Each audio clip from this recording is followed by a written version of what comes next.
Okay, so secrets. Everyone loves a good secret, right?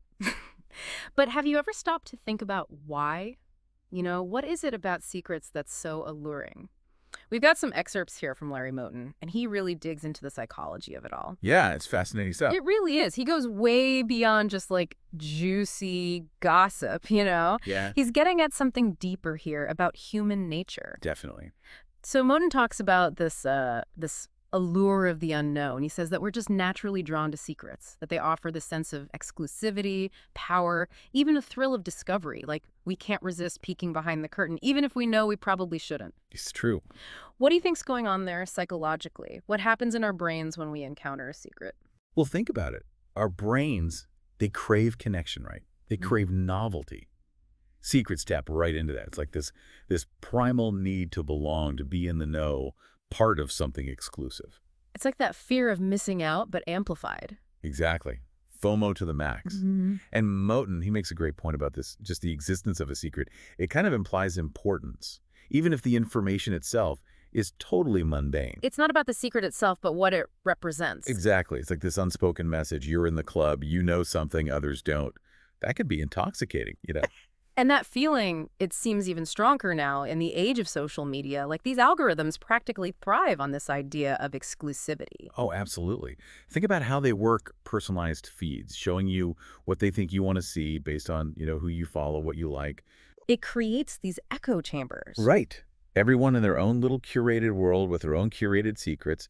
And the thing is, those platforms, they want you engaged, right? So they're constantly dangling new information, new secrets, playing right into that fear of missing out. So we stay hooked. Exactly. Brilliant, but kind of manipulative when you think about it.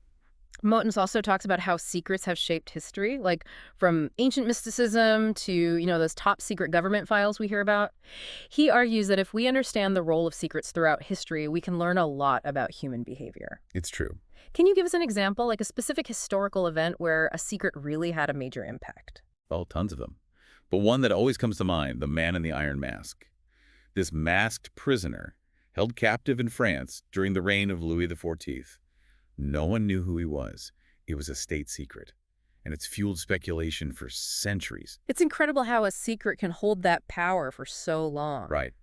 Even without knowing who he was, the mystery itself, it shapes how we see that time period. Art, literature, you name it. Secrets have a long reach. They really do. But, of course, not all secrets are glamorous or historical. Moten gets into the personal cost of keeping secrets, too. The mental and emotional toll it takes, like carrying a weight around. Yeah, that feeling of holding something back constantly. Have you ever experienced that? Oh, absolutely. And it's not just anecdotal either. Moten cites research studies showing that keeping secrets, it can lead to stress, anxiety, even physical health problems. Because your mind, it's working overtime to suppress that information. It's like a part of you is locked away, isn't it? Exactly. And that's why he talks about the importance of unburdening yourself. And he's clear, it's not always about, like, confessing the secret, but it's about understanding why you kept it hidden in the first place. What purpose did it serve? What were you afraid of? Right. Getting to the root of it. So it's about self-reflection as much as anything. Makes you think, doesn't it? Like sometimes figuring out why we keep a secret can be just as important as the secret itself. Oh, for sure. And this whole idea, it gets even more layered, I guess, when Moten starts talking about secrets in a relationship. Oh, right. He talks about that. Yeah, because, I mean, think about it. Secrets, they can do two things in a relationship. They can bring people closer, Yeah. right? But they can also drive them apart. There's that balance again, privacy versus honesty. Exactly. How much do you share? How much do you hold back? Yeah. It's tough. And, in this day and age where everyone's sharing everything online. Right. It's like, where's Yeah. the line? When does a secret go from being like harmless to actually hurting their relationship? That is the million-dollar question, isn't it? And Moten's great because he doesn't pretend there's some easy answer. He lays it out there. Not all secrets are created equal. Like, there's a difference between planning a surprise party. Right. And like hiding a gambling addiction or something. Okay, so big difference. But how do we know? How do we figure out what to share and what to keep private without messing things up? Well, he has this thing. He says we should ask ourselves a few questions when we're struggling with a secret. Like, why am I keeping this quiet? Am I actually protecting someone else by doing this? Or is it more about me? Am I scared of what people will think? Am I scared of the consequences? So it's about being honest with yourself even if you're not being honest with anyone else yet. Yeah, basically. And those questions, they can be hard to face, I get it. But the answers, even if you don't like them, they tell you something important about what you value, what you prioritize. So self-awareness is key. Big time. Yeah. And Moton would say, even if you choose to keep that secret, just going through that process, that self-reflection, it helps you approach things differently with more, I don't know, intention. You're more conscious of it. Exactly. You know, it's funny. This whole thing about secrets, it made me think about advertising, of all things, because Moton, he has this whole section on how marketers use our obsession with secrets against us. Oh, yeah. Like they throw around phrases like secret formula or insider information, All the things. and we eat it up. Why? What is it about those phrases that are so persuasive? Because they prey on our insecurities. Right. We're constantly being told we're not good enough, not young enough, not rich enough, whatever it is. And then someone comes along and says, hey, I've got this secret, this shortcut, this thing that'll give you an edge. We want to believe it. Of course, we want that advantage. It plays right into that FOMO again, that fear of missing out. It's like marketing psychology 101, isn't it?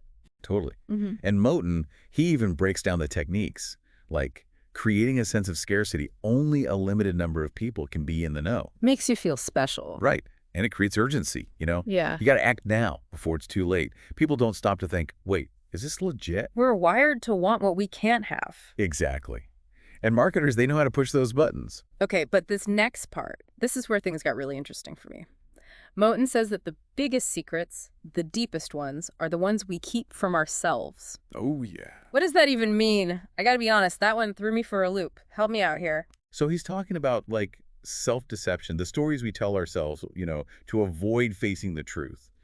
We might convince ourselves that we're happy in our jobs, in our relationships, whatever, but deep down something's off. Or we downplay our own talents, our own potential, because it's scary to actually own them, you know? So it's not even like we're purposely hiding something. It's more like we're blind to it. In a way, yeah. It's a lack of self-awareness. And those secrets, the ones we keep from ourselves, those can be the most damaging, Moton says.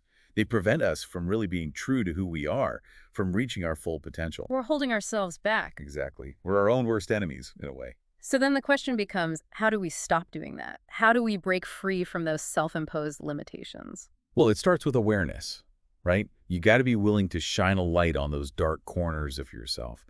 Pay attention to your thoughts, your feelings, your behaviors. What patterns do you notice? What triggers those insecurities, those fears? It's like becoming your own detective in a way. Exactly. And Moton, he suggests things like journaling, meditation, even therapy can be super helpful with this. Tools for self-discovery. Exactly. To help you uncover those hidden parts of yourself. This is so interesting because we started talking about secrets, and now it's like we've gone inward. We're talking about self-discovery. It's all connected though, right? But it makes me wonder, with so much information out there now, like literally at our fingertips with the internet, do secrets even exist anymore? What does Moton say about that? He acknowledges it, definitely. The digital age, it's changed things. Information spreads like wildfire now. But his point is, real secrets, the ones that really matter, it's not just about knowing the information. It's about the context, the intention behind it, and the choices we make about what we reveal, what we hold back. It's not what we know, but how we use that knowledge. Yeah, exactly. And in a way, it's even more important now with social media and everything. We leave these digital trails everywhere we go. Our digital footprints. Exactly. Mm. And we have to be aware of that, you know? Think before we share. Because once it's out there, It's out there. it's true, you know? It's like that saying, be careful what you share online, because it never really goes away. Right. It's not just about, like, protecting your own privacy either. It's about, I don't know, being mindful of the impact it could have on other people. Their secrets, too. Exactly. And Moton, he makes the point that this whole idea, this awareness, it's super important for relationships, all relationships, not just the online kind. Because think about it. We're constantly bombarded these days, right? Information overload. Yeah. And everyone's trying to connect all the time. But real intimacy, he says, like the good kind, Takes more than that. way more. It takes knowing when to share, when to hold back, when to just, I don't know, let some things be. It's like that saying, a secret shared is no longer a secret. Exactly. And sometimes, you know, the most powerful secrets, the most meaningful ones, Yeah. they're the ones we keep to ourselves. And not because we're ashamed or scared, but because they're, I don't know how to explain it, precious in a way. They have weight. Exactly. They shape our own story, you know? That's a cool way to think about it. It's not about hiding stuff, necessarily. It's about respecting it. Respecting the power a secret holds. Totally. 100%. This whole conversation, it reminds me of this one part in Moton's book. He makes this analogy about Adam and Eve in the Garden of Eden. Oh, yeah, I remember that. They had everything they could ever want or need right there in the garden. Everything. Huh. But they still went for the forbidden fruit. They couldn't resist the temptation. Exactly. And Moton's point is, we're kind of like that, always chasing after these external secrets. Like, if we could just uncover the right piece of information, then boom, happiness, fulfillment, success, whatever it is we're looking for. Like it's some magic formula. Right.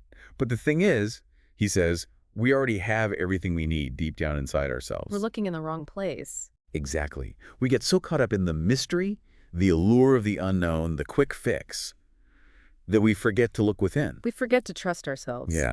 And that, to me, that's what Moton's work is all about. It's this reminder to shift our focus. Yeah. Stop chasing after external validation. Stop looking for shortcuts. It's about self-discovery. Yes. It's about embracing who you truly are, all the good, the bad, the messy, and recognizing that, you are enough right here, right now. That is a powerful message. It's not about finding the right secrets out there in the world. It's about uncovering the ones within and realizing you had them all along. 100%. This deep dive, wow, it really got me thinking. It's not just about the secrets we keep, it's about the ones we unlock within ourselves. Well said. It makes you wonder, what secrets are we holding on to that might actually be holding us back? Maybe the real adventure is discovering what we already possess right here, right now. What do you think?